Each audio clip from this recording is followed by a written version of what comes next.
2024 లేదా 25లో డిగ్రీ లేదా బీటెక్ చదివారా? సాఫ్ట్‌వేర్ జాబ్ కోసం ఎదురు చూస్తున్నారా? అయితే కోడ్ జ్ఞాన్ 100 డేస్ కోర్సులో చేరండి, జాబ్ సాధించండి. నమస్కారం అనిల్ సింగ్ గారు. నమస్తే శిరీష. సార్, బేసిక్ గా మనం ఎందులో అయినా ఇన్వెస్ట్ చేసేటప్పుడు ఎస్పెషల్లీ మ్యూచువల్ ఫండ్స్ లో చాలా మంది ఆలోచిస్తారు, ఇప్పుడు ఇందులో పెడితే నాకు లాభం వస్తుందా, ఇందులో పెడితే ప్రాఫిట్ వస్తుందా అని ఆలోచిస్తారు. కానీ అసలు ఏ పారామీటర్స్ మనం చెక్ చేసుకొని కనుక ఆ మ్యూచువల్ ఫండ్లో పెడితే మనకి ప్రాఫిట్ వస్తుంది అనేది చాలా తక్కువ మంది ఆలోచిస్తారు. సో అలా మనం కనుక ఒక మ్యూచువల్ ఫండ్ని సెలెక్ట్ చేసుకోవాలి అంటే ఏ పారామీటర్స్ని మనం చూసుకోవాల్సిన అవసరం ఉంది?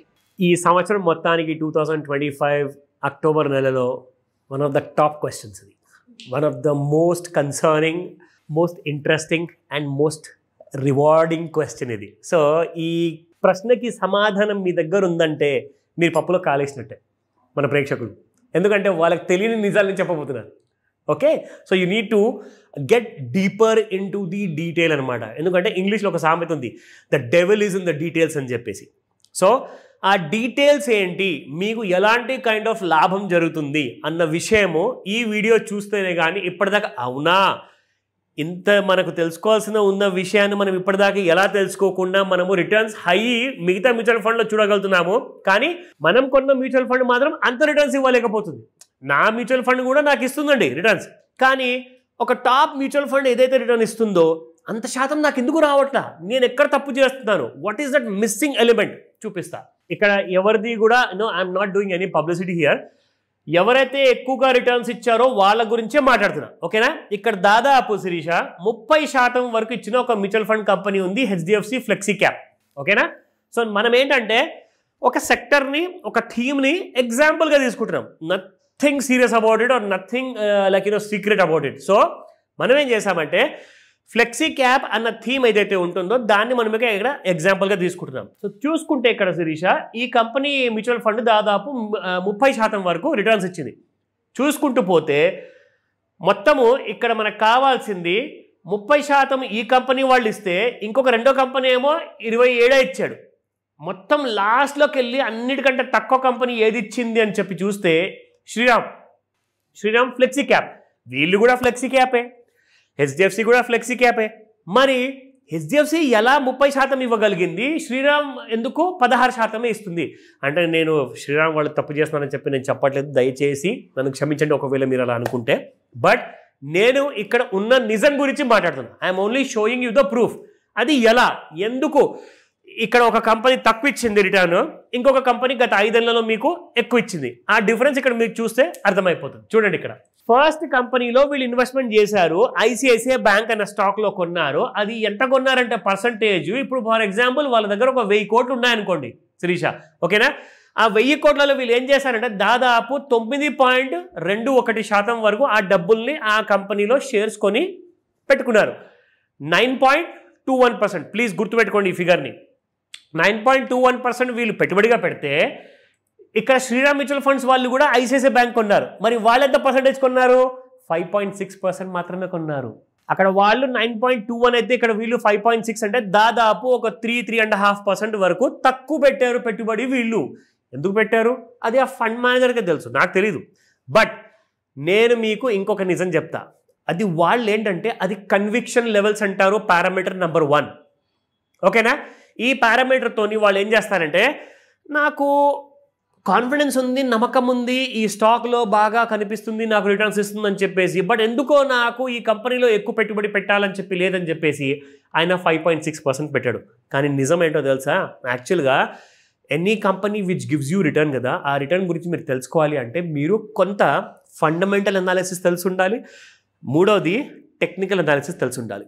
ఇప్పుడు ఒక మాట చెప్తా, ఆ ఫండ్ మేనేజర్ అయితే ప్రతి మనిషికి చుట్టం కాదు, ఆయన రిలేటివ్ కాదు, క్లాస్మేట్ కాదు, పక్కింటి వాడు కూడా కాదు.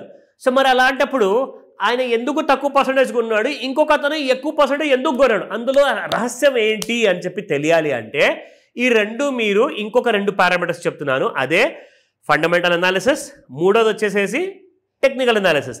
ఫండమెంటల్ అనాలిసిస్ అంటే ఎలా చేయాలి, ఒక కంపెనీలో ప్రాఫిట్ ఎంత వచ్చింది, లాస్ ఎంత వచ్చింది, వాళ్ళ బ్యాలెన్స్ షీట్ ఏంటి, వాళ్ళు నెక్స్ట్ 1 year వరకు ఎంత ఖర్చు పెట్టాలనుకుంటున్నారు, ఆ ఖర్చులు ఏంటి, ఇవన్నీ తెలుసుకుంటేనే ఫండమెంటల్ అనాలిసిస్ అంటారు. అయితే సత్యం కంప్యూటర్స్ చాలా సంవత్సరాల క్రితము చాలామంది ఇన్వెస్టర్స్ని ఫ్రాడ్ చేశారు. ఎలా అంటే ఆయన ఏదో కొన్ని 100 కోట్లు 1000 కోట్లు కంపెనీ అకౌంట్స్ బుక్లో ఉన్నాయని చెప్పేసేసి ఆయన అకౌంట్స్లో ప్రాఫిట్లో బ్యాలెన్స్ షీట్లో కొన్ని 100 కోట్లు చూపించేశారు. జనాలందరూ నమ్మేసేసి ఆ కంపెనీ స్టాక్ని కొనేసేసి 400-600 దాకా తీసుకెళ్ళిపోయారు. కానీ అక్కడ నుంచి ఆయన గారు చైర్మన్ గారు ఒక టీవీ ఛానల్ వచ్చి నిజం చెప్పారు. నేను ఇవన్నీ కూడా 8 సంవత్సరాల నుంచి నేను చెప్పిందంత అబద్ధము, సో నన్ను క్షమించండి అని చెప్పాడు. ఆ రోజున 400 రూపాయలు 600 రూపాయలు ఏదో ప్రైస్ ఉండేది, నాకు సరిగ్గా గుర్తులేదు. బట్ ఎంతవరకు వచ్చిందో నాకు అది గుర్తుంది. ఎంత పడిపోయింది తెలుసా? 6 రూపాయలకు వచ్చింది. 100 రూపాయల్లో ఉన్న షేర్ కాస్త పడిపోయి 6 రూపాయలకు వచ్చిన తర్వాత 6 రూపాయల నుంచి కొనుక్కోవడానికి ప్రయత్నిస్తే అది 80 రూపాయల్లో వెళ్ళి సెటిల్ అయ్యి క్లోజ్ అయింది ఆ రోజు. అదే కంపెనీని సత్యం కంప్యూటర్స్ని గవర్నమెంట్ ఆఫ్ ఇండియా వేలంపాటలో వేరే కంపెనీకి అమ్మిందనమాట. అది ఎవరో తెలుసా? మన మహీంద్రా అండ్ మహీంద్రా గ్రూప్ వాళ్ళు కొనేసేసి ఇప్పుడు దాన్ని టెక్ మహీంద్రా అంటారనమాట ఆ కంపెనీని. సో ఫండమెంటల్ అనాలిసిస్ తెలుసుకోవాలి అంటే మీరు ఒక చార్టర్డ్ అకౌంటెంట్ అయి ఉండాలి, లేదంటే మీరు ఒక సిఎఫ్ఏ అయి ఉండాలి. అవన్నీ పెద్ద పెద్ద చదువులు మన ప్రేక్షకుల్లో అయితే అందరూ చదవలేరు, కష్టం. మరి టెక్నికల్ అనాలిసిస్ నేర్చుకోవచ్చా?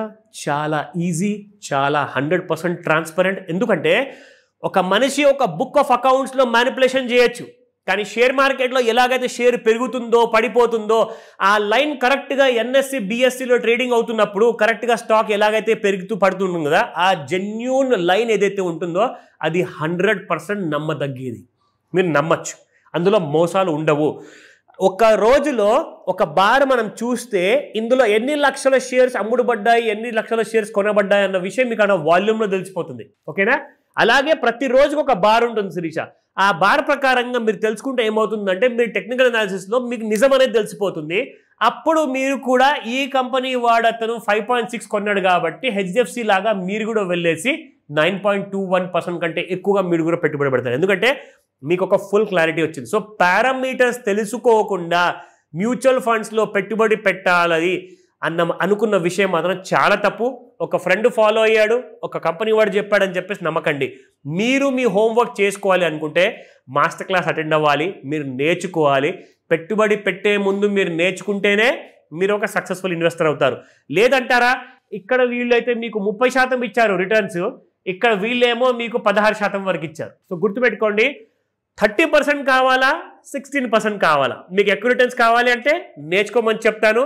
అలాంటి పారామీటర్స్ ఇంకా 10 ఉంటాయి. మీకు అవన్నీ మాస్టర్ క్లాస్ నేర్పిస్తాను. కాల్ చేసి ఈ రోజే జాయిన్ అవ్వండి. డెఫినెట్గా sir. Thank you so much. Welcome Shirisha. Suman టీవీలో మీ పర్సనల్ అండ్ బిజినెస్ ప్రమోషన్స్ కోసం కింది నెంబర్కి కాంటాక్ట్ చేయండి.